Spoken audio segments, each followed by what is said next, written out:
Chapter Somebody's Fool. Bragadin had wandered half-drunk up from his room to find a dozen gnomes standing in the entryway, heads cocked, listening to the sounds of the feast above. Then one of the gnomes saw him, and they all swiveled, pointing their weapons in his direction. The counselors recognized their wizard, and Bragadin recognized them back. He smiled and held up his hands quickly, spilling from the wine bottle he was holding. Both were pleasantly surprised to see each other. Bragadin whispered, wondering what they were doing here, and Hyep said loudly they were a rescue party, and the rest of the gnomes shooshed him. Connexia explained the situation, and Alenza said maybe they should try the same tactic they had just done, lure the humans into a trap.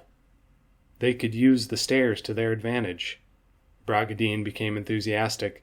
He led them to the arms room/utility space, and they found long spears and crossbows and rope. They could trip the humans, the adolescent said in a loud whisper, his excitement betraying the youthful distance he had from the reality of death. Bragadin was recruited into their plan, naturally. He suggested he could be the first one to give chase, like the snowball which releases the avalanche. The eldest Delhine brother was the only one seemingly sober, asking how many humans were up there. Bragadin shrugged. 7, 9 dozen, but they'll break their necks tripping down the stairs. The eldest Delhine looked skeptical.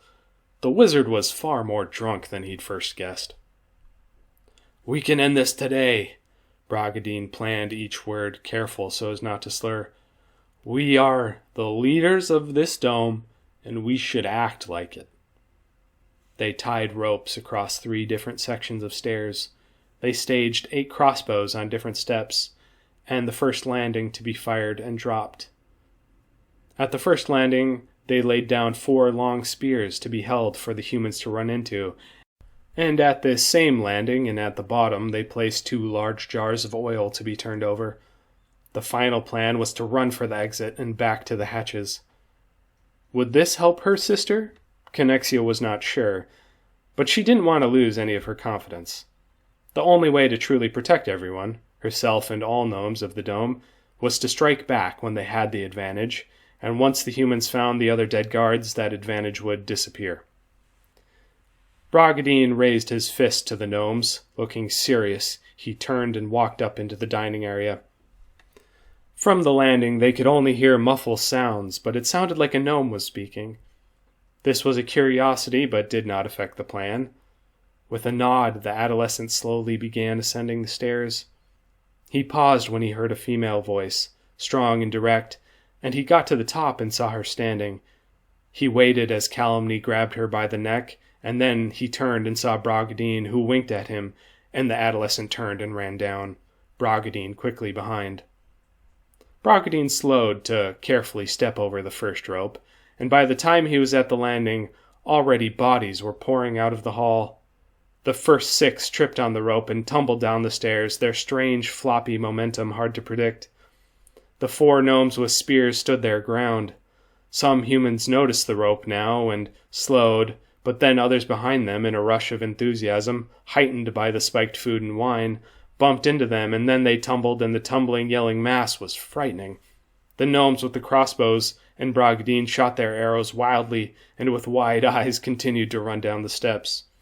Connexia pushed over the jar of oil, and 2 of the gnomes abandoned their spears. The younger Delhine brother, who had stabbed with his spear, caught the full momentum of a human tumbling right in the gut, and planting the back end, the spear started to flip, the human sailing over their heads like a grotesque bird. He held onto the spear, not thinking, and when the human crashed over the railing, the back end of the spear threw him into the air too. The eldest Delhine got the spear shoved back into his groin and collapsed on the landing, where he was trampled by falling bodies and weapons flailing like thorns on branches in a windstorm. Hyep tripped on the second rope in his own anxiety and rolled on his side down a few steps before catching himself and trying to scurry down in a crawl. The stairs shuddered like they might collapse. At the bottom of the steps, Alenza and another female had never ascended. They were waiting with crossbows and alarmed looks as the bedlam cascaded down towards them. From behind, having crawled out of the dumbwaiter, Spliff ran up to them and put a hand on Alenza's shoulder, making her jerk, pulling the trigger on her crossbow, firing it right between the fleeing adolescent's legs, who both yelped and froze, and Bragadine ran right into his back, and they both tumbled. Alenza turned to Spliff. He wanted to scream, "What is happening?" But he just stood there, mouth agape, watching. Alenza turned back to the bawling mayhem. She caught her sister, practically by accident, who was running down the stairs in a sprint. Spliff helped pick up the adolescent gnome, and Hyap, who'd crawled all the way to the bottom. The humans were quickly behind now, clomping down the stairs and yelling, and Connexia tipped over the final jar of oil, yelling at everyone to run. All did except for Spliff, who stood his ground and held up his hands, still believing cooler heads might prevail. He'd been proud of his words. A dangerous internal position. One should never overestimate a word's ability to change anything. A word is like a firefly, luminous and beautiful but easily squished. He held up his hands and urged calm. He warned the humans of the oil, which he'd taken a step back out of. In a way, he did get across a feeling. The humans slowed, and once at the bottom stepped gently through the oil. One of the humans raised his sword. He'd been a Calumny loyalist from the very beginning, and knew the only way out was violence. Seeing him loom over Spliff, a few of the other humans wanted to speak out, to stop him, since they'd believed what the gnome said, but their minds were both drugged into complacency and on fire from the momentum of the chase. Nothing could be stopped, and the human goon took the sword in both hands and swung downwards, slicing through the fingers of Spliff's hands held upwards to protect himself, and the blade still sharp enough to crack his skull like a piece of log. The blade lodged, and blood seeped out discreetly into his mop of black and gray curls. If he'd had occasion to look these past couple weeks, Spliff would have noticed more gray in his hair. He'd looked increasingly distinguished. But there was no longer any self-thoughts, no vanity or optimism. He crumpled to the ground. Upstairs, in the dining hall, Keppo had hurried over to Potentia and Miniwuna and Francis, and they all stayed silent, watching from the railing. Calumny was enraged with Pophine. He grabbed her by the arm and was muttering about what he'd do to her. Turning on him like that? They were halfway down the opposite side of the table, and Francis sighed to himself. This was beyond stupid. He thought a thing he must have considered hundreds of times. Wasn't it so much better to not know? To have never known Pophine? To not know of her goal and be involved in it? As a father. He would be a father.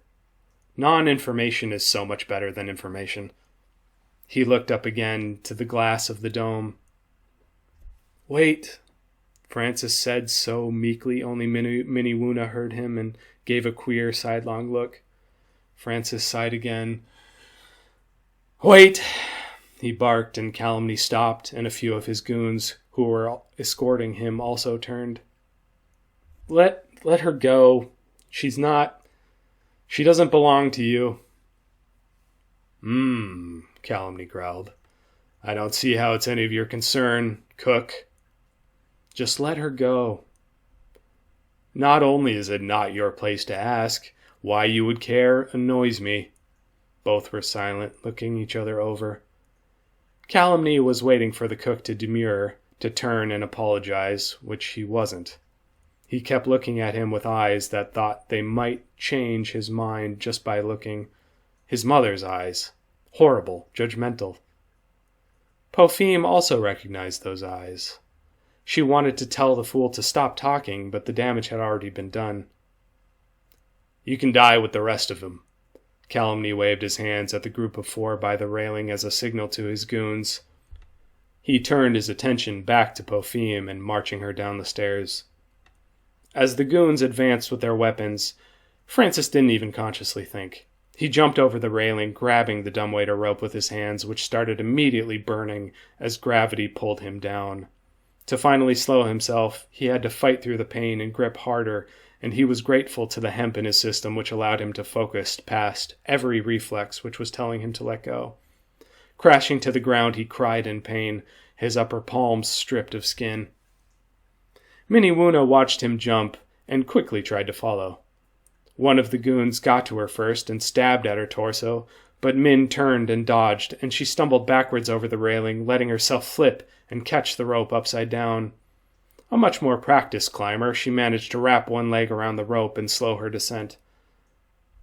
Keppo stood in front of his young lover, feeling very brave.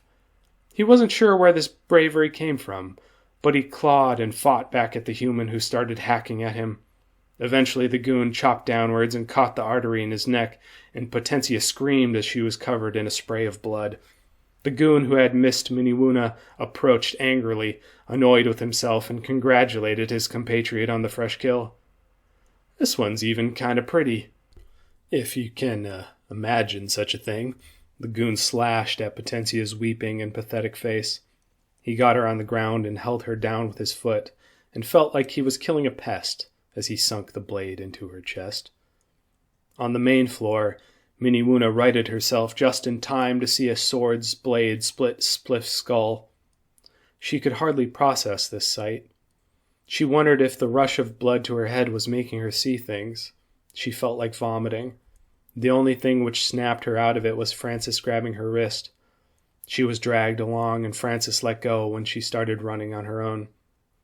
Once out the main door, Francis had no idea where the other gnomes were running. He hollered at Miniwuna, and they took a hard right. Most of the humans chased the last lagging gnome, but a couple followed these two. Francis took another hard right back into a building, the rooming house he had first stayed in. Weaving down and through a hallway, he opened the secret passage, and once Min was inside, he shut the wall door decisively. They walked carefully now through the dark passage, and Min was relieved when Francis found the second door and opened it slowly, allowing her to see. She found the idea of being trapped inside her mind very distressing. Creeping through this other hallway, Francis stopped at another door and opened it.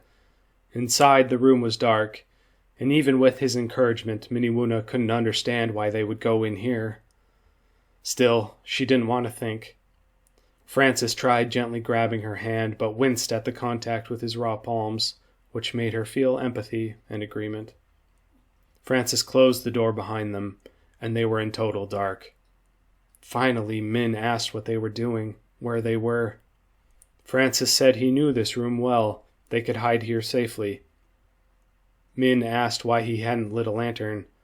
Francis said he didn't want to give anything away. In the dark, he finally bumped his leg into the couch, and he told Min to sit next to him. They sat, catching their breath. "They killed him," Miniwuna said. Francis said nothing, and in the dark this meant a multitude of things. A multitude which grew in the silence, becoming monstrous, and so Francis knew he had to say something. "I wonder if anything really dies. Death and life are not opposites." These words annoyed Miniwuna, but it also felt a little good to be annoyed, to feel indignant. She was angry, she realized.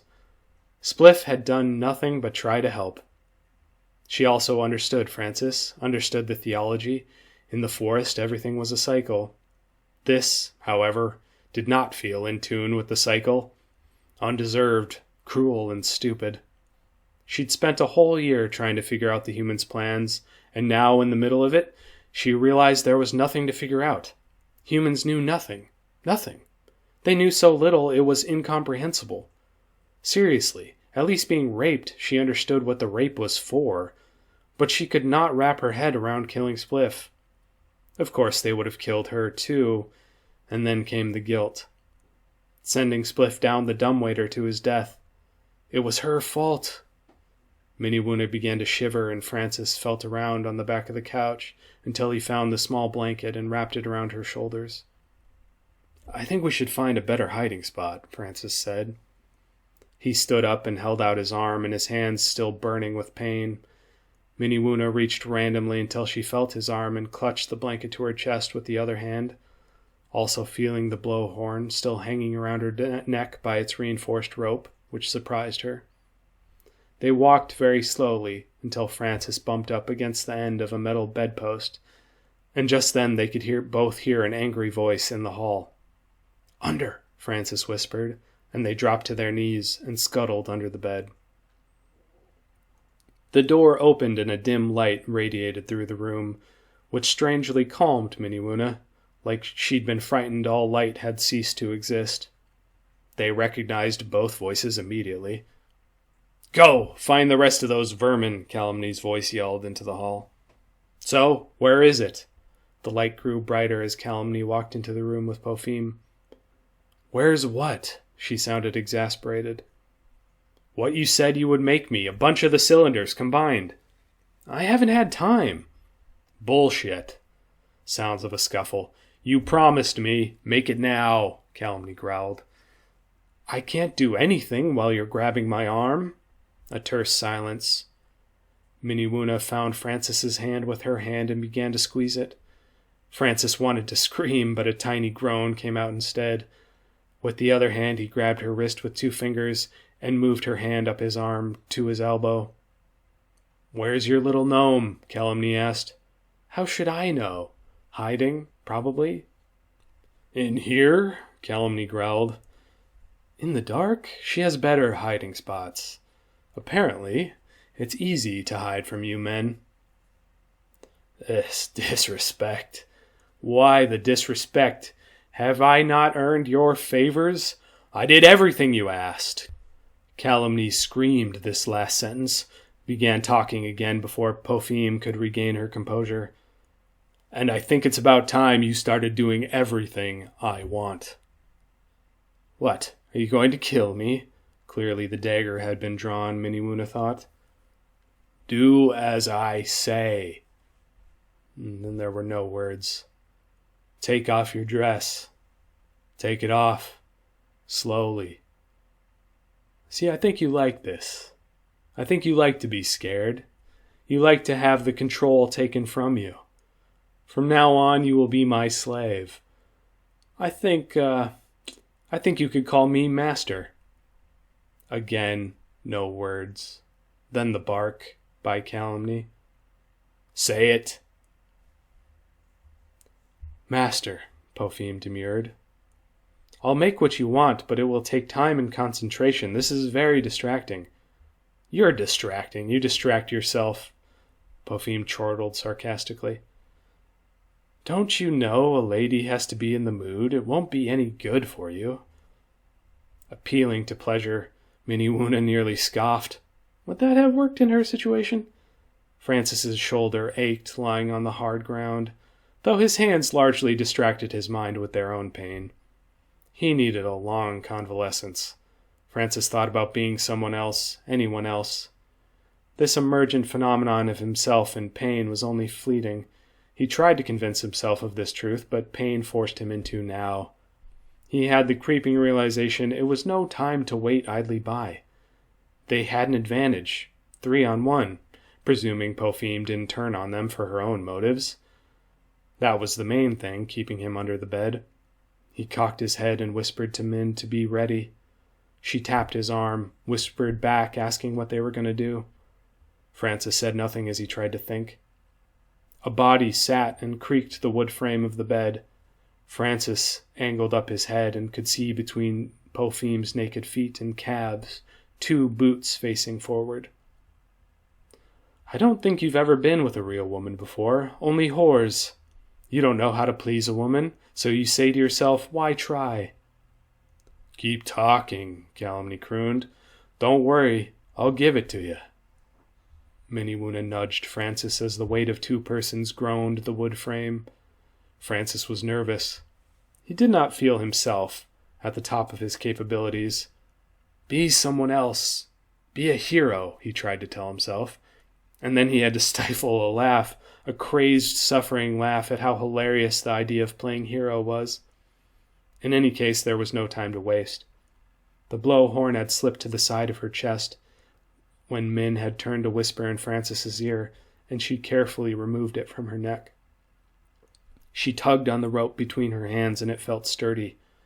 She would choke him, and that was just enough of a plan. Francis whispered numbers. 1, 2, and they both rolled out on opposite sides of the bed. They hopped up quickly, and Calumny superficially cut Pophime's chest from neck to breast as he jerked up, pulling the dagger from her neck. His trousers were still bunched around his calves, and Francis thought the look on his face would be excellent for a painting. The whole scene would be an excellent portrait of a man shocked that his power grab had complications. Scared eyes but frowning lips, superficial sweat on his brow, trousers around his ankles, erect penis, vulnerable, like someone had challenged him to slice it like a sausage with his dagger. The shocking ultimatum for becoming king. Francis was struck by the beauty. This one pose seemed to sum up so much of human frailty and silliness. Not even to mention Pophime's face, wincing at the cut, angry. The dark brown areola proud still, somehow. And then Calumny tried to stand and struggled and rolled off the backside of the bed, frantically trying to stand, catching one bedpost with his free hand and swinging into a half-crouch. Miniwuna put the blowhorn noose over his head and pulled, and the weight of her made him lose grip, and they both crashed to the ground. Francis ran over and began stomping at Calumny's still half-erect penis like it was embers from a wildfire. He must have gotten one good smash because Calumny howled so strangely it made Francis stop suddenly. Miniwuna had lost her grip on the rope, and so she grabbed tightly to the blowhorn and pulled, turning his howl into a gurgle, and Calumny stabbed backwards over his shoulder with the dagger. Miniwuna leaned farther back to avoid the blade, and then the clasp holding the blowhorn to the rope broke, and she fell back, hitting her head while Calumny sat up. He could not help but look down at his penis, which was broken and bleeding. Now Francis was his main target, and he struggled to his feet. Francis backing up, scared and impressed with the tenacity, but as soon as he was vertical, Calumny started to wobble, tried to catch himself on the bedpost as he passed out, knocking his head into the metal before smacking on the ground. Pophime got out of bed and put on her robe. She felt surrounded by fools. There was no way out of it, she supposed. Everybody was somebody's fool. But her daughter wouldn't be. She felt as resolute about that as ever. She would be nobody's fool. She'd be a god. Chapter: The Speed of Causality. They had Calumny tied up in an upholstered chair. His trouser crotch was dark with blood, but nobody cared. In fact, they were debating the merits of keeping him alive at all. Pophime was in favor of killing him just to stop the bleeding on her embroidered chair cushion, which would be so difficult to get blood out of. "What if we gave him to the gnomes? Would that do anything?" Francis asked. "No," Miniwuna responded succinctly. "That'd be like gifting garbage. Anyway, how do we get him there without being spotted?" "He has to die one way or another. We're messing around." Pophime was holding Calumny's dagger. "All right, do it then. Nobody's stopping you," Francis pointed out. "My chair. Help me lean him over the tub." Francis laughed. "Slaughter like a lamb. Maybe you have some witchy use for the blood." Miniwuna wanted to be the one to kill him, wanted to find vengeance in her heart. But the more she looked, the more the feeling fled. It was as if vengeance couldn't be seen by the mind to still exist. She knew this whole mess, Spliff's death, could not simply be all his doing. He would have some secrets, but the Lady Alchemist would not be interested in having them spelled. She was nervous about Pophime, her motives and trustworthiness, so Min chose not to choose. Francis helped Pophime lift the chair and set it next to the tub. He fought through the pain in his hands, but by the time it was moved, he shook them around and asked Pophime for some ointment. She was annoyed by his lack of focus. She pointed to her dressing table, muttering how she had to do everything around here. She called the elf over. Calumny spat on the floor. "You know you have her to thank for all of this." Calumny looked Miniwuna over as she approached. "If you want someone to blame, it isn't me." "Oh yes, I did everything, so I might as well get all the blame too." Popheme hissed in return. Who stayed up nights testing the material to discover its possibilities? Me, not these damn gnomes who can't leave well enough alone. Miniwuna gave Popheme side-eye. Standing by the dressing table, Francis said to no one, I don't know what I'm looking at here. He took a good swig from a random vial. You know she made us hide it. Calumny's face was twisted up into a grotesque grimace of spite. Thing is, I never told her where I moved 'em, so she can't kill me. Calumny did not look away from Miniwuna. Popheme paused, the dagger clutched tightly in her hand. Miniwuna said nothing. Then Popheme moved closer and pointed the blade into Calumny's chest. You think I couldn't find it? How many of your brutes are alive out there? You think none of them will tell me? Delusional. There's more than one spot. I'm the only one who knows them all. You might find 12 crates, but even then, the spite on Calumny's face morphed evilly, and Miniwuna had to look away. She turned her back to him completely. Do it. Just do it. A tear appeared in Min's eye. Calumny turned his head and stared up at Popheme. He motioned his head with a bob at the elf like, okay, kill her now. Popheme stared back. She didn't need much more atheramite to get her through the pregnancy, but she was concerned she'd need more after, in the early years of development. She closed her eyes and tried to imagine the future. She didn't want to do her plan halfway. In order to get credit, the credit of eternity, it was apotheosis or nothing. Could he possibly have hidden the crates so well? He had told her all of them were going down into the cellar of the inn. He'd even given her a key. But it would have been smart to lie. Tell me where they are, and I'll spare you. Miniwuna cocked her head backwards in concern. Francis was smelling his hands after rubbing some liquid on them. Calumny growled a disdainful laugh. That's embarrassing. I'm not even insulted. You take me for the fool of all fools. I think that makes you the fool. Calumny's half-smile faded into a grimace of pain. It won't matter where the crystals are if we're dead, Min said over her shoulder. I'm not sure killing him will solve that either, Popheme sighed. She removed the blade from his chest and stepped back. What's happening? Francis walked over, holding his hands gingerly in front of him. Miniwuna turned around.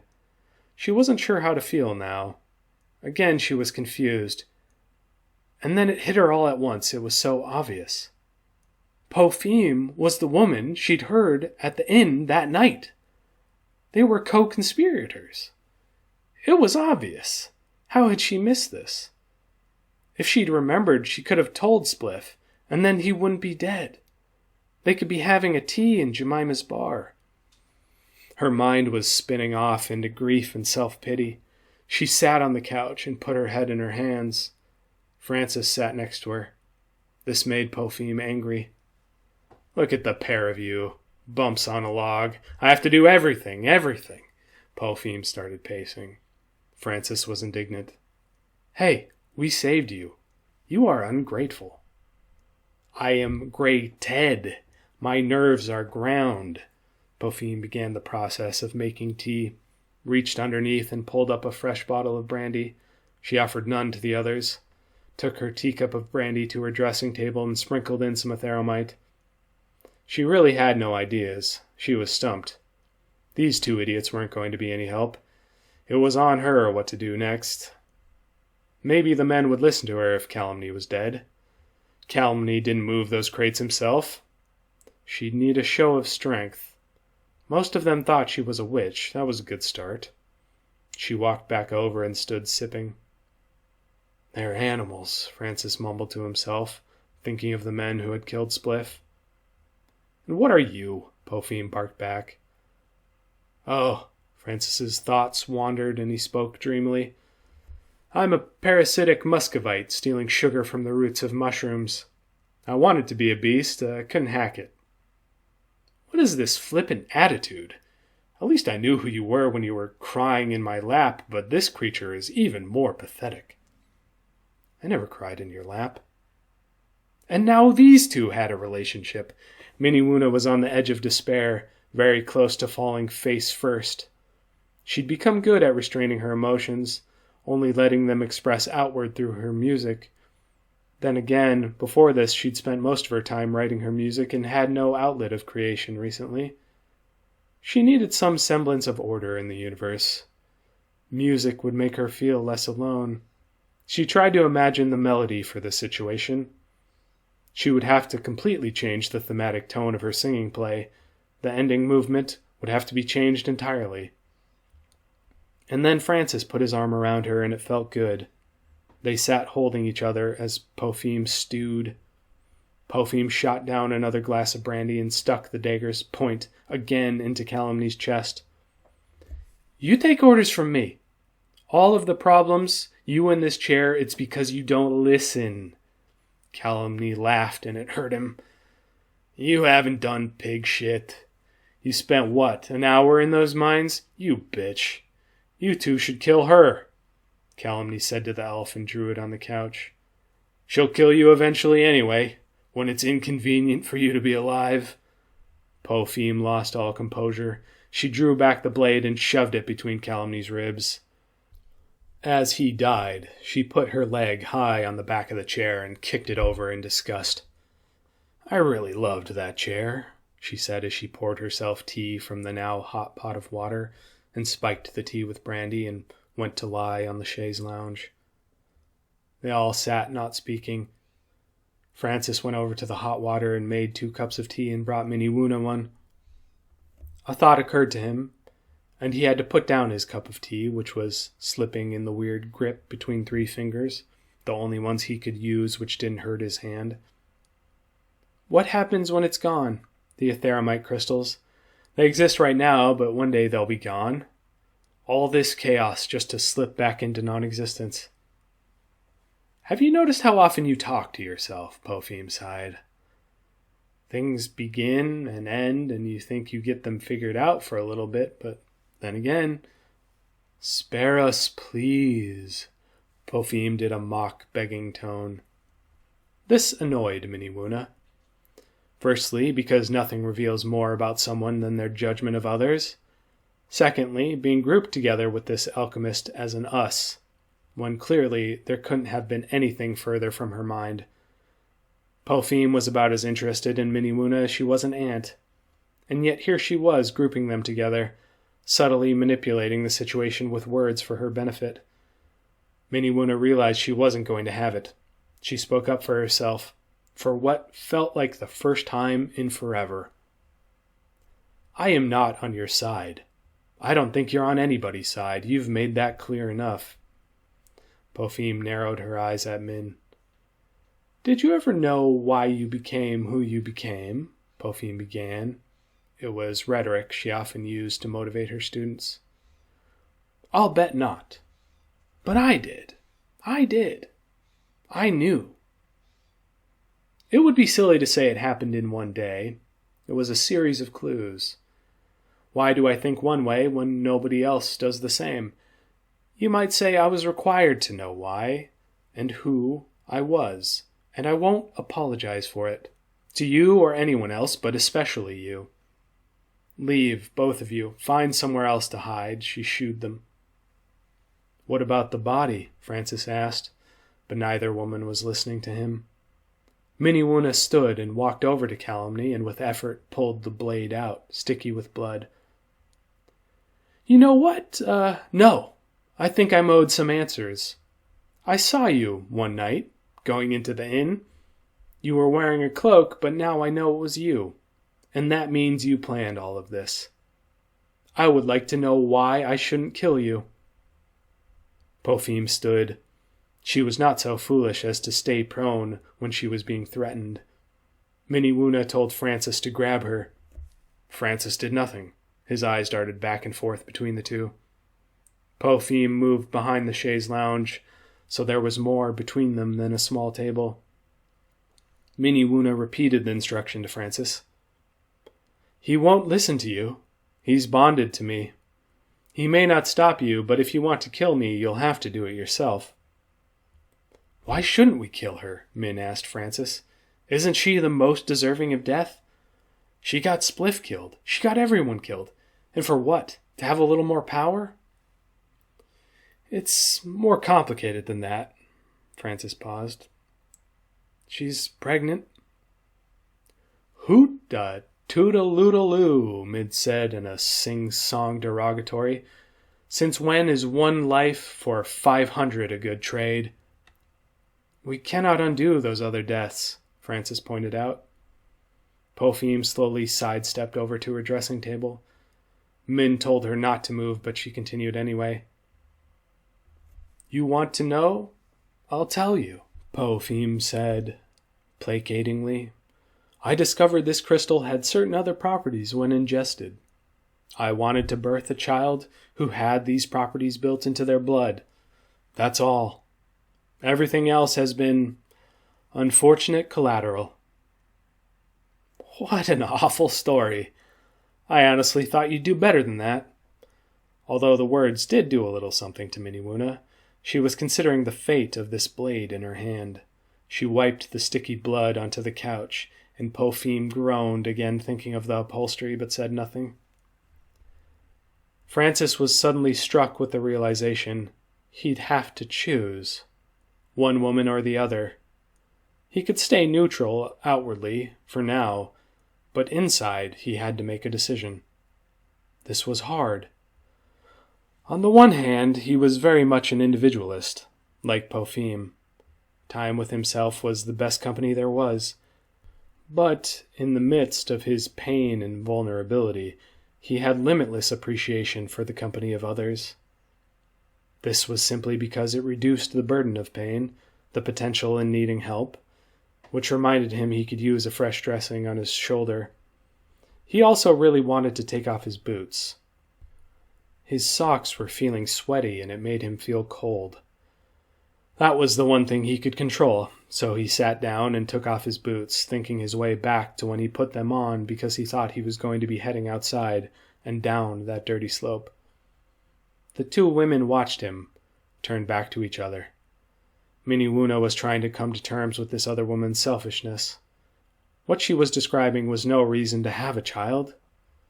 Life was a beautiful wellspring, a perfectly tempt pool one was meant to dip easily in and out of.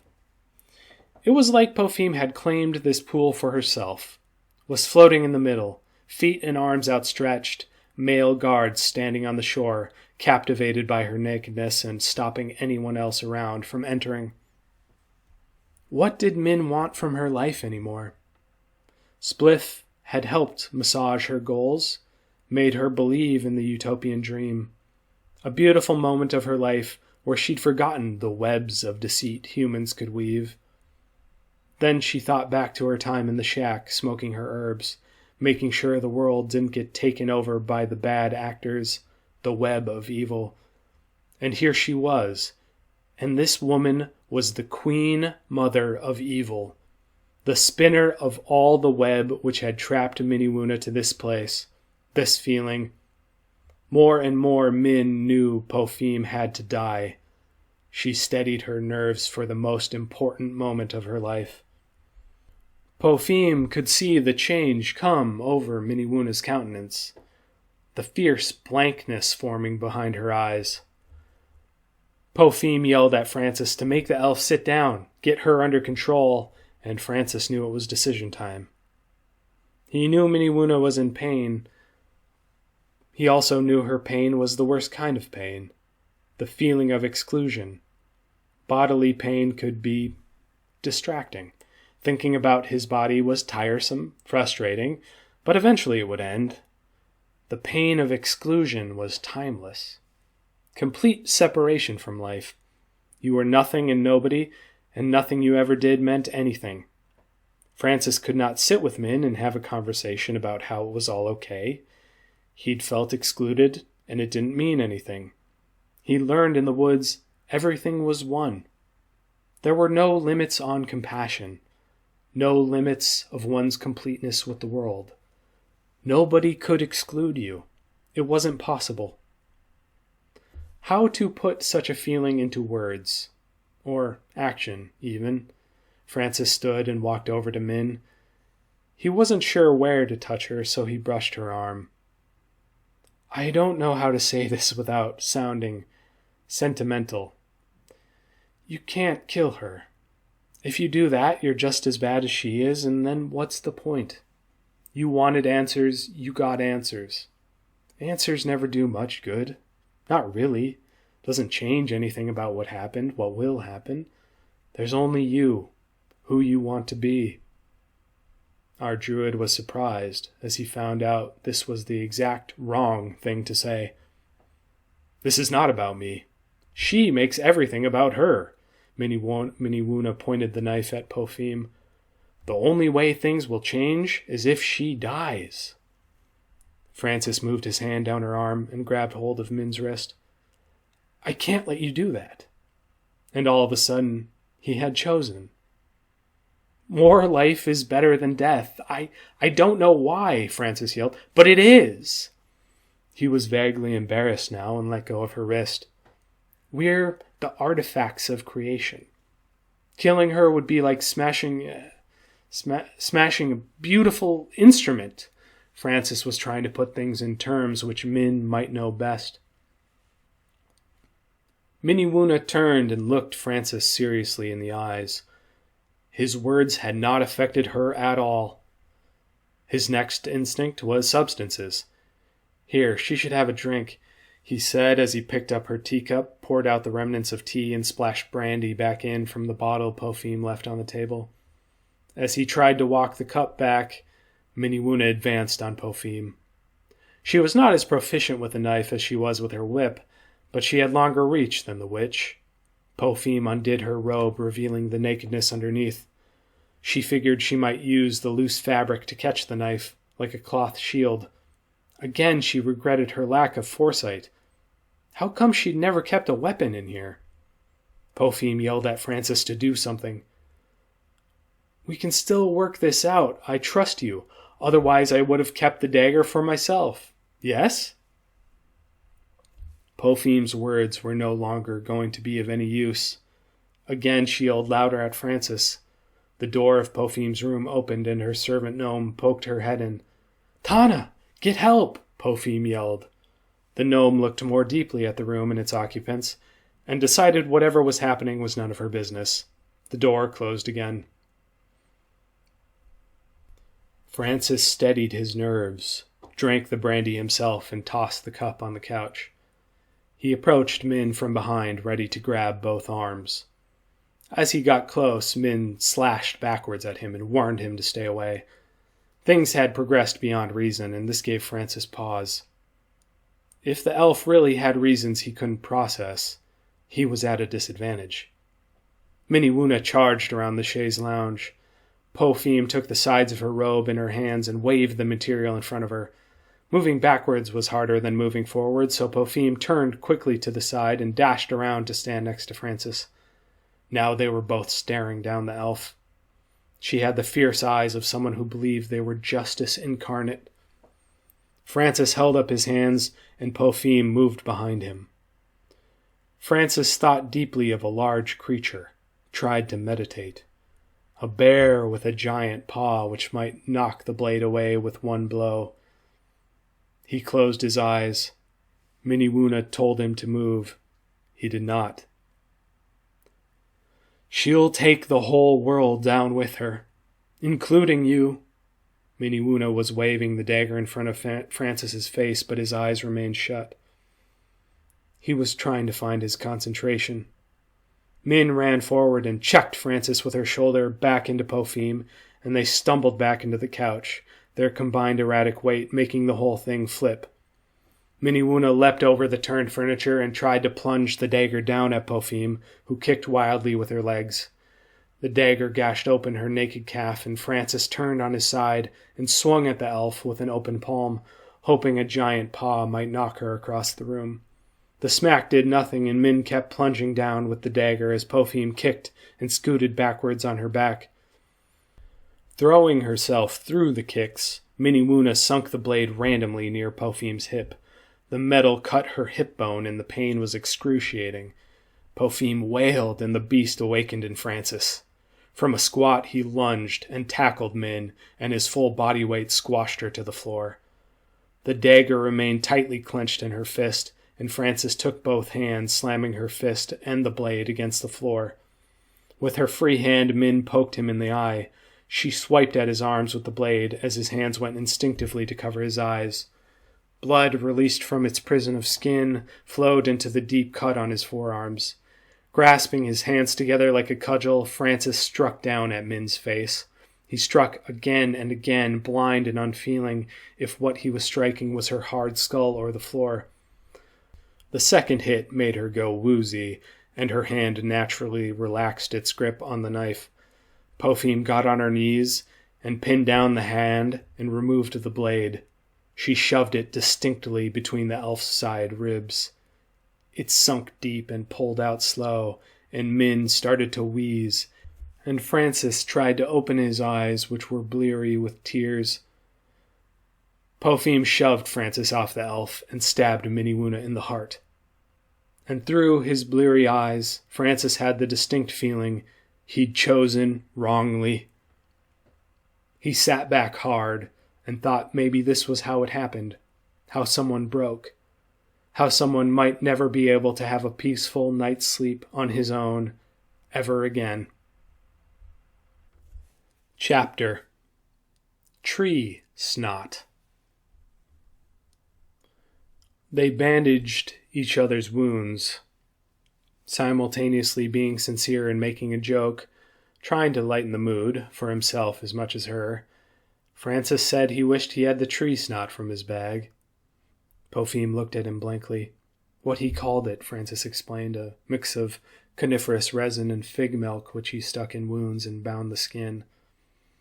Popheme said perhaps Tana might fetch it from his bag, although she was peeved with the gnome who had not returned and had not helped. She was probably hiding in her little room. Francis wondered if it might not be dangerous for a gnome to be out among the marauding, now leaderless humans. Popheme countered that somebody needed to go out there. Somebody needed to be their eyes and ears. Somebody had to keep the humans from entering this room. There was no hiding a large body like Calumny's. Francis doubted they could move it if they tried. Popheme lay back on the bed. Francis sat on the chaise lounge, and from this position could see Miniwuna's messy dreads and arm which were not blocked from his view by the couch. He thought about breaking a person into their constituent parts.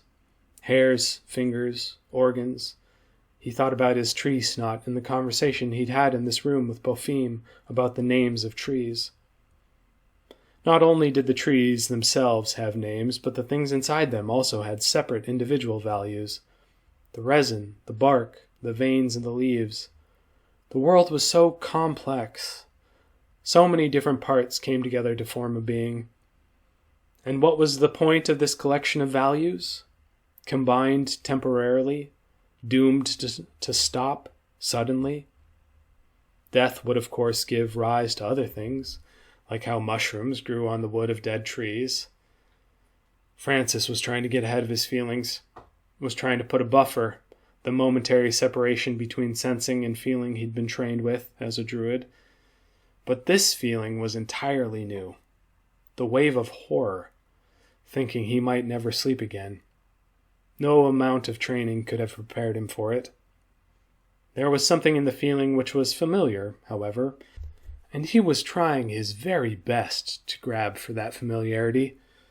Perhaps like a tree or a person, a feeling too could be broken down into its constituent parts. But mostly what he was aware of was exhaustion and numbness, a kind of personal death after taking another's life. He stood up and poured a full cup of brandy. After taking a few sips, he finally recognized the feeling as very like nostalgia.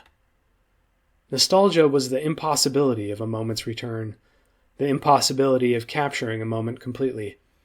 Impossible to keep clearly and entire in the head or the heart or the page, though maybe words did best because words never claimed the exactness of reality.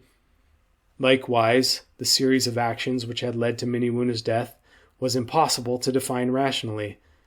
This anti-negative nostalgia confronted and annihilated positive nostalgia. He loved his nostalgia, and now it would forever be tainted by this feeling, the negative nostalgia. It was like they had combined together and burned up like the metals did in the resonance machine. But both nostalgias had always existed, and Francis felt, a little, comforted in the knowledge that without such an experience, he never would have known this other facet of feeling, this other half. How come the actions of others should affect one's feelings so deeply, unlocking them from depths unknown? It made no sense. Well, maybe because they were not others' actions. They were his own actions. He was supposed to feel bad. Anything otherwise would have been complete suppression of his feelings. If he worked through these thoughts and feelings, he realized he would eventually be okay. But there was another part of him which didn't want to be okay.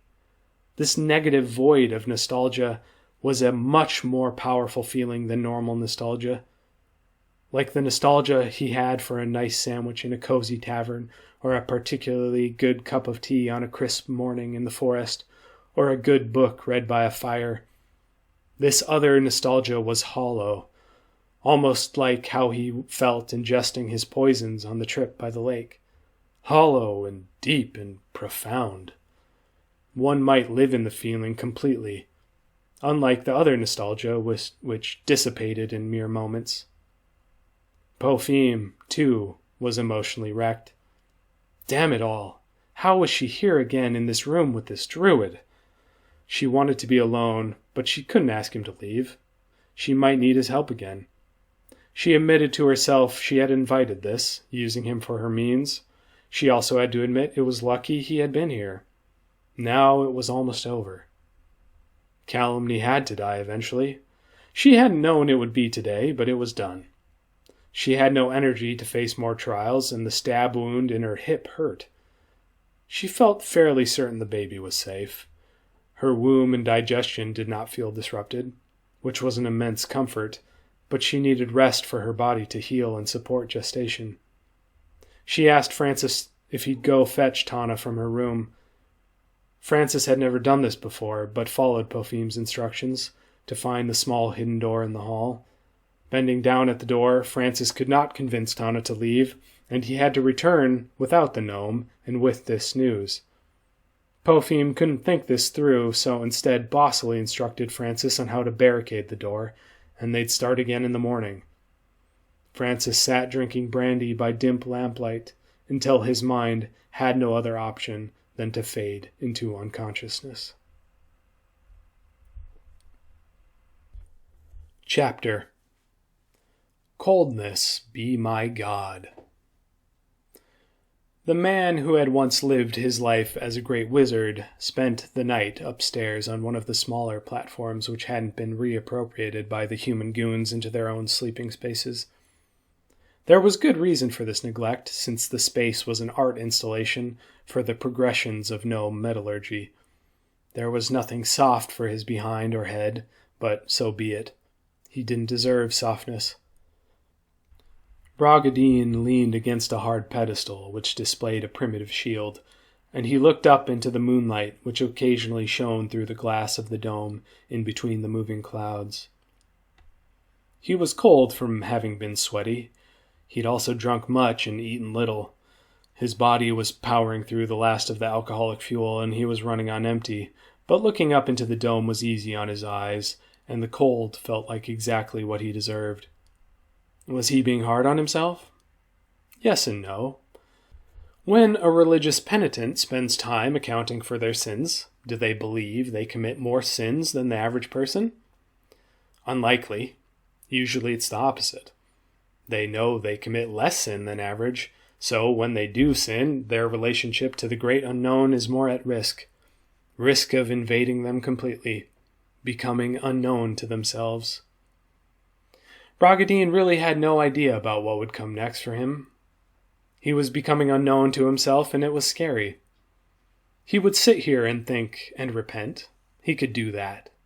And pretend like he had more options he was choosing to ignore. He had become a killer. Not like a mercenary or a thug, but like how the cold of winter killed. He'd set in motion the events where men would cease to grow. He hadn't understood this ultimate consequence, but now it was obvious. Those who ran the game would kill. There was no way around it. Any gods, if they existed, couldn't feel bad about those who perished in the snow or drowned in the oceans. Or just as he started shivering, an idea occurred to him which reignited his energies. The cold. Snow. The seasons would soon change and snow would form on the mountain's peak. What if he threatened to shatter the glass of the dome? Those who were currently in the dome would die, but it would also put all in the slope at risk. Snow would fall through and blow into the rest of the mountain. Everywhere would become unlivable. A hostage play, but the hostage was the mountain itself. Did he know of a way to make the threat happen? No. But with the gnomes now aware of the theramite canisters and the power of their expulsions, perhaps they could be tricked into believing such a situation was possible. He didn't need to actually do it. He just needed them to believe he could do it. After the casualties, he tried to imagine calumny would be more open to making a deal, though it was impossible to tell with that guy. Delivering such a threat, they might walk away with some riches. They might strike a deal. There was an art to making deals. Rogadin knew this, and the more you had hanging over the other player's head, the better. In this case, it was the whole mountain. Snow and ice and rock and shattered glass. Rogadin felt quite clever and realized a clever person would need his strength to make these kinds of deals, and shivering like this, he would not get any sleep. He stood and crept to the stairs, where he would try and slip into the kitchen and curl in front of the fire like a cat. Chapter: Disgust, capitulation, and other pleasures of not being dead. Francis woke suddenly from vivid and upsetting dreams of being trapped in a disgusting swamp. In the now total darkness of the room, he felt a panic not knowing where he was. He dropped to his knees and began groping in the dark, and he bumped the lamp hard with the back of his hand, but it did not tip over. The lamp was out of fuel, and so Francis sat back on his feet and took deep breaths to slow his heart rate and calm the panic. The air tasted thick and of decay. He wanted desperately to breathe fresh air. He tried to comfort himself by finding a familiarity within his memory, and he recalled the night where he'd unknowingly bed down near a barn where they butchered hogs. He realized he was smelling the stale blood of the 2 dead bodies in the room. No wonder he had bad dreams. Slowly he crawled over to Pophim's cabinet with the lamp. He'd refilled the lamps with oil many times in the course of their... What was the word? Affair? Cohabitation? He found the jug and managed to relight the lamp with negligible spillage. The flame burned bright and tall from the extra dribbled oil, and he turned the flame down, surprised how even from a distance the lamp's heat burned on his raw palms. How fragile the body was! Francis was sick and tired of thinking about his body, but it was also his primary hobby. There were consistent similarities, yet each day with his body felt entirely new. In the beginning, when he started paying diligent attention, he found himself looking for patterns. Now, actually since his hallucination by the lake, every day had been unique. Wasn't that the way of the world? Huge stretches of sameness and then spontaneous recombination of ideas, injury, disgust at confronting different parts of the self. Nature never felt disgust, and it was the biggest killer of all. Maybe there was nothing to be disgusted by. He breathed the air of the room deeply again, and decided there was a pleasant fruity undertone, almost like fresh watermelon. The thought helped calm his panic. He stood and observed Pophim, whose sleep was undisturbed by the lamplight. He had no idea if it was yet morning, but his head was now pounding, so he laid back down and closed his eyes. He couldn't stop the thoughts from racing around. Was he in danger? Whatever happened to Mikhail? or Grail for that matter. He was trying to count the severely diminished number of allies, and despite himself he was picturing the blade sunk into Spliff's skull. If he'd left a moment earlier, had let Popheme fend for herself like she was going to do anyway, he might have been there to intervene. Francis didn't do much second-guessing of his actions, generally.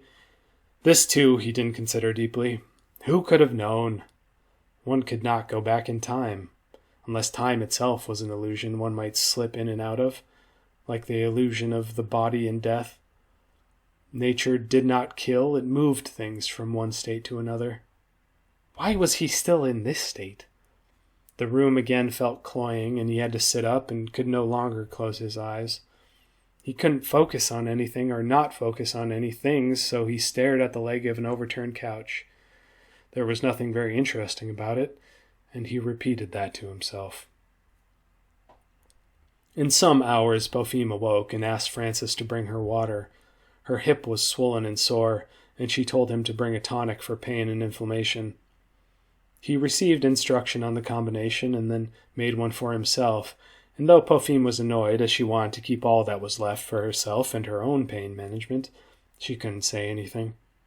She groaned theatrically to make her point as he drank the tonic down, but Francis wasn't willing or capable of understanding the subtlety. Francis scrounged for breakfast, of which there wasn't much. Popheme commented on the smell and wondered aloud where the bodies should go. "I believe that's your problem." Francis could not handle her aggressive and self-pitying attitude. Again, he had the thought about how he'd made the wrong choice, choosing her over Miniwuna. He began removing the furniture which he'd placed to barricade the door. "You moralists become stupid in the face of possibility. Success gets hard and your instinct is to run. Though I shouldn't expect more from a druid, I suppose. Your kind never had any interest in real magic. Real magic is too chaotic, too sexual. You wouldn't know about the hard work of love. To you, love is like a bird song or a rose, something trivial you can appreciate for a moment and then wander on." She was devilishly clever. Perhaps it was his pain and internal vulnerability, but Francis could remember no other time where he'd been more hurt by words. They were true and meant to wound. He didn't know why his way of being should be any worse, but the implication he was worse brought him terrible unease. Distress into a psyche already once panicked this morning. He entirely lost focus on what he was doing and again started staring at nothing. Seeing the efficacy of her words, Popheme was encouraged. "Listen, Francis, we've been through much together. I don't want you to leave. I hurt, and I'm scared. I'm scared of being alone." On most other men, this turnabout would have been a beautifully executed semantic maneuver. It was a common manipulation tactic, but all the more elegant when performed perfectly. Perhaps it was this very perfection which made the note sound dull to Francis's ear. The situation was so far from perfect, and Francis was thinking then about a rose, how a rose's odor was most interesting when it was close to death. He was also convinced that anyone who was truly scared would not be able to say the word scared. Saying words at all would be impossible if one was afraid. Her words were a lie. Her words were just words, nothing else. He was allowing himself to be affected by them. Sticks and stones may break my bones, but words can mean nothing at all. All this thinking made him lose momentum again, however, and his head was pounding, so Francis moved back to the chaise lounge, where he reclined and closed his eyes. After all, where was he going to go? As he was debating the risks of going back to the kitchen, where he might prepare a proper breakfast, and Popheme was debating if she really did want him around, a knocking came on the door. At first softly, and then more aggressive. Francis sat up. Popheme rose. She hobbled to the door. She pushed away the chair, which had been propped against the handle, and opened the door gingerly and stuck her face through the narrow opening. Francis couldn't make out the voice, and Popheme made no immediate move to open the door, any more than a crack. She exchanged a few words, closed the door to look at Francis. She mouthed the word dagger and pointed at it, still stuck in Minniwuna's heart. Then she waved him as if to hide. Francis approached Min's corpse and pulled out the dagger, which felt in his nervous system like plunging a blade into his own heart. His face twitched and his vision narrowed, but he obediently put his back against the wall with the door. Popheme opened the door fully and extended her arm as if in generous welcome. First stepped in the guard with a thin mustache, though the facial hair was looking far less neat and precise. Bragadin followed, and Popheme closed the door decisively behind them. Calumny's new general walked in prepared to speak, but caught his words immediately, noticing the turned-over couch and no sign of Calumny. He looked suspiciously around the room, and immediately noticed Francis, who was holding the dagger limply. Popheme rolled her eyes. "You said he was here," the mustachio guard noted, a little scared now. "Oh, he is." Popheme hobbled into the room. "Come in. We have no food, but there's tea, sherry. Looks like the brandy is gone," she said, noticing the empty bottle by the chaise lounge. The guard kept looking back over to Francis, but walked in further. "There, by the tub. I don't think you'll receive much counsel. Forgive me, I have to lie down." Popheme returned to bed. "What did you want, Braga? I doubt you were also seeking advice." The guard walked deeper into the room and turned and saw the pale-faced Calumny still tied to the chair tipped over on its side. He realized he was no longer a general, which meant he could be in charge. But such a thought zipped through his brain and was deemed preposterous so quickly it might hardly be called a thought. Here he was, in a room with his old master and this weird-looking miner holding a bloody dagger. He was confident he could take the miner, run him through before the fool even knew what was happening, but he turned and looked back at Falcior and knew his plan was all they had left. Bragadin had run into his old friend in the morning, and he told him of the plan conceived by imagining the snow. The guard had to concede it seemed viable and worthy of talking over with Calumny. Now there was no one to talk it over with, except the witch, who he'd never liked. The guard put on a practiced face of perfect neutrality. Bragadin walked into the room and took a long while to fully take in the scene. He wanted to ask questions, but any answer seemed obvious. He was pleasantly surprised to see Francis here, alive, though looking the worse for wear, bloody bandages on his forearms.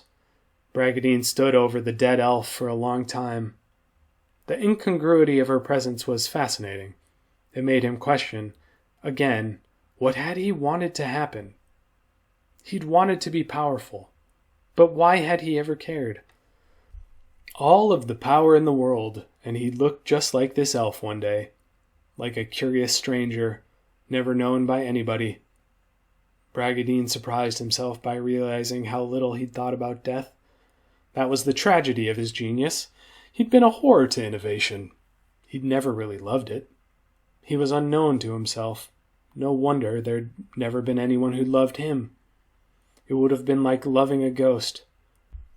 Before, he'd been dead. Now he was more interested in life than ever. Finally, he turned to Popheme and described his plan: to hold the gnomes hostage with the idea of shattering the glass dome. It was the type of idea which attracted her to him as a student in the first place. Simple and brilliant. He told her his vision involved her speaking to the gnomes. She said it should be the both of them, like it was in the beginning. More conversation revolved around the capitulation of the humans to this plan. The guard with the less thin mustache agreed to help, though with a caveat that whatever spoils they got to keep, he would get more than his fair share. Bragadin agreed, told him he could keep all the gold he'd stored under a secret panel in his room. He told him the location and invited him to check, to return with a pushcart so they might parade the dead Calumny and show the gnomes. While waiting for the guard to return, Francis said to Bragadin, but for the benefit of Popheme, as they sat together on the chaise lounge, You know, whoever loves gives equally to all. Bragadin raised his eyebrows and looked at the Druid sideways. Francis did not turn to see Pophime's reaction.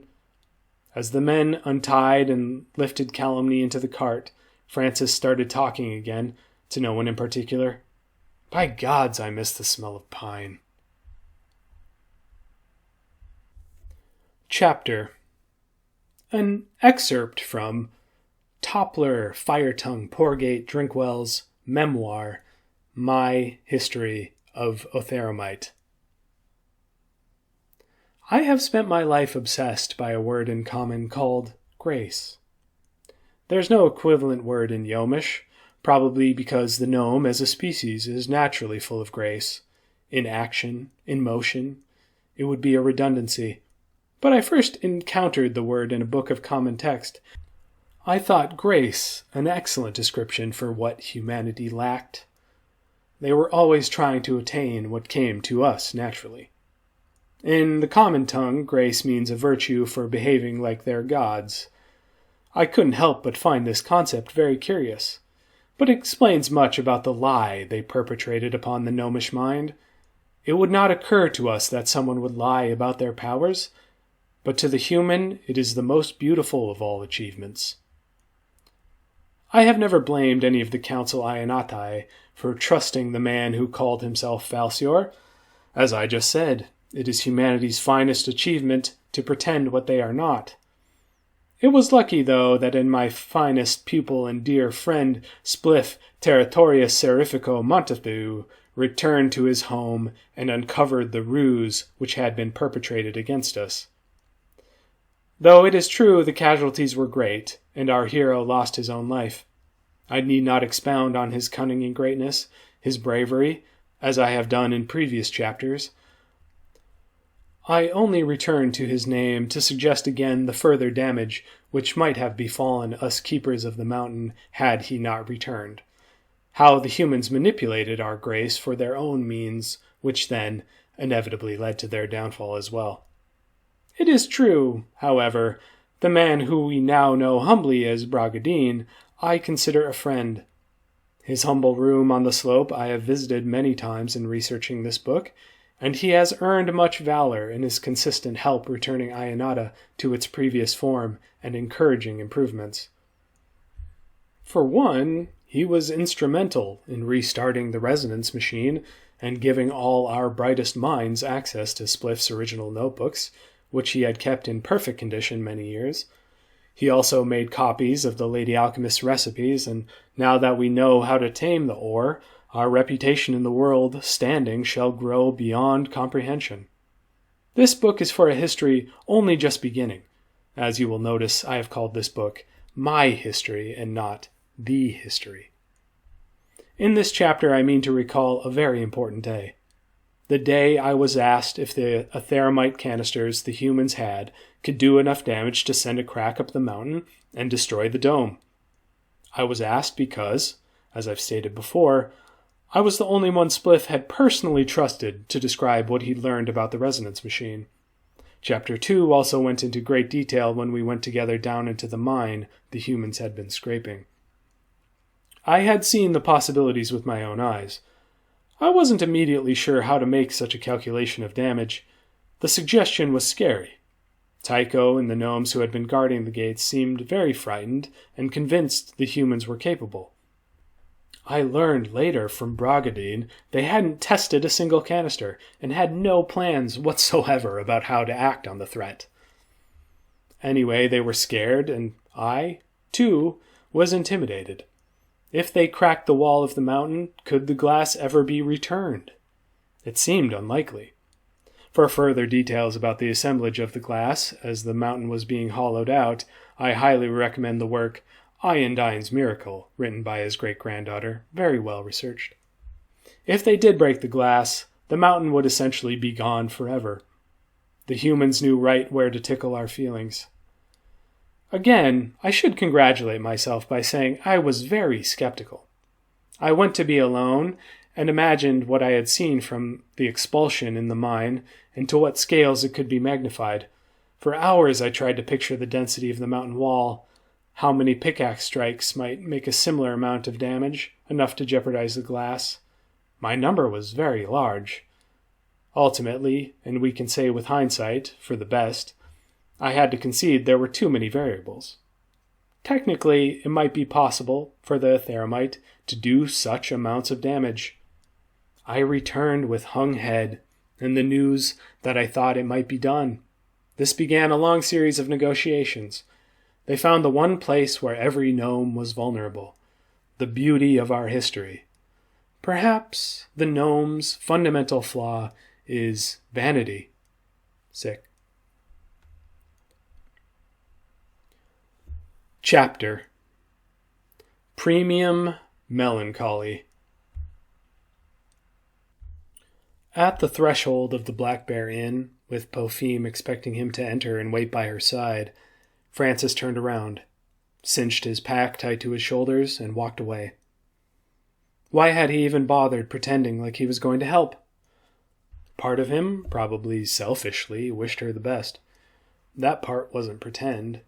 He knew the pretense would likely only anger her more when she realized he'd left. Well, she would have been angry with him regardless. It was self-protection to pretend for a while as they marched down the slope, gnome eyes from perches and through windows like the crossbows trained on them, deadly. She was lucky to have gotten as much help as she had already. The donkey cart, so much help packing from Tana. The woman knew how to talk people into giving her what she wanted. Francis hadn't even felt bad about giving it. Maybe a crude joke in there somewhere about what he was giving. His mood was surprisingly buoyant, thinking of jokes, crude sexual humor. For 2 days he walked on clouds. It was the pleasure of no longer being a prisoner. It had also felt strangely good to walk out of the mountain unknown. Even at the gate, Tycho had looked at him dead in the eyes and had treated him just like every other human goon. Why had this made him feel strangely good? This was the question he was asking himself on the 3rd day. It seemed a profound question. Yes, it was partially a question of his personality, but there was also something deeper buried underneath. The world unknown to beings generally. The grand illusion of control. The supremely scary idea nobody had control of anything. In the moment, it had felt good to be reminded he could still slip through the cracks. But as he continued to walk, he began to feel terribly lonesome. It became hard to wake in the mornings. The only thing which helped was walking. Once he started walking, he began to feel better. It was harvest time in the middle of the continent, so Francis's foraging was helpfully lazy. He could skim enough for a bowl of beans very quickly. He was worried, though, about still being here when winter came around. He would head back to the coast. He missed the smell of the sea. It was strange to replay in his mind the events which took place inside the mountain. It was a great example for the limits of imagination. How limiting the imagination was damn useful. Perhaps there was more to this world which could be tapped into, freed into reality. Maybe the purpose of imagination was not exploration and discovery, but the opposite. To prevent too much dangerous discovery by keeping one content with what was fun to know. When he walked, he did not wish the world more than what it was. The world was already more than enough. And he thought about Popheme, how she wanted a world of pure imagination. She wanted to have contact with a god who could control time. The more he thought about it, the crazier it seemed. Dangerous. What would such a power do in this world where no one was really in charge? Would life now be their responsibility? What a horrible burden. What a horrible burden to pass on to a child who hadn't chosen it freely. It made Francis sad to think about. He tried not to dwell. He put one foot in front of the other. He was on another wander.